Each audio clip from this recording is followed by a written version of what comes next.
Okay, so what we have in front of us is a cadential 6/4.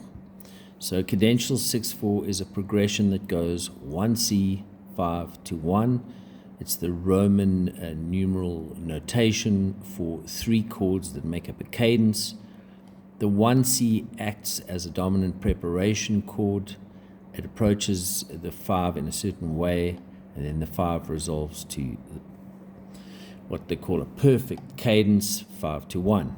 Okay, but you may be asked in your test or tests to come how to write a 1C to 5/7 to 1. That's slightly different. Okay, so this chord currently is 5 in C major. Chord 5 in C major looks like this.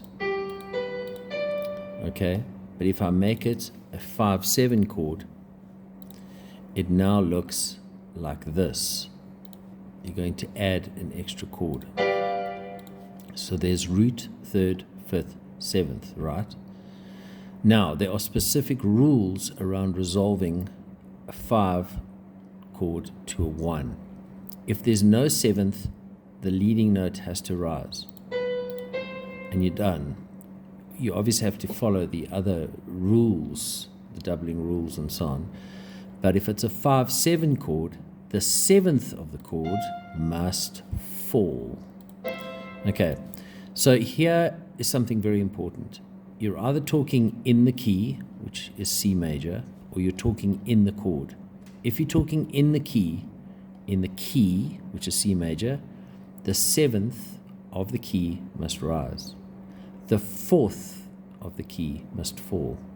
But if you're talking in the chord, it's two different ways of talking about this issue.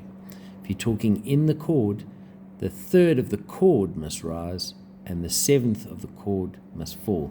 So it can get very confusing. You've got to use the right language, and particularly within your own thinking when you're doing this, you've got to be clear about the language you're using. Am I talking in the chord or in the key? Okay. So to resolve a 5/7, you have to have a 3rd and a 7 that resolve. You can't leave them out. Okay. So here's your root. We have a root. Fantastic. You can double your root if you want. We have a 5th. Okay. And you can double that as well. In this case, we're not going to. But you have to have a 3rd and a 7. So the 3rd is a B. There you have a B, and currently the B rises to the tonic. So 3rd of the chord rising or 7th of the key rising. Now we have to have the 4th of the key or the 7th of the chord falling. So watch. I'm going to take this chord, this note here, and I'm going to move it to an F.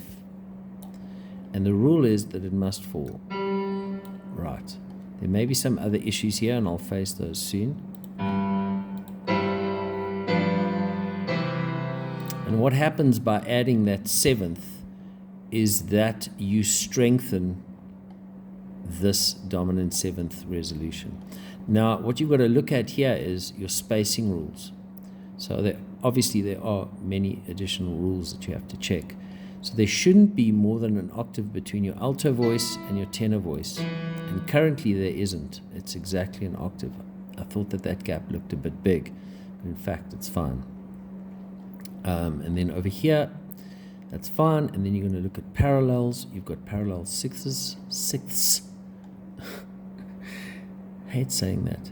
Sixths and sixths are good. To change up the spacing and just make it look neater, you could have your 7th here. And you could change your 5th. No, that is a bad idea. Okay, so currently that works exceptionally well. Great. So this is a cadential 6/4, and it is a cadential 6/4 with a dominant 7th chord and not just a normal dominant triad. Cool.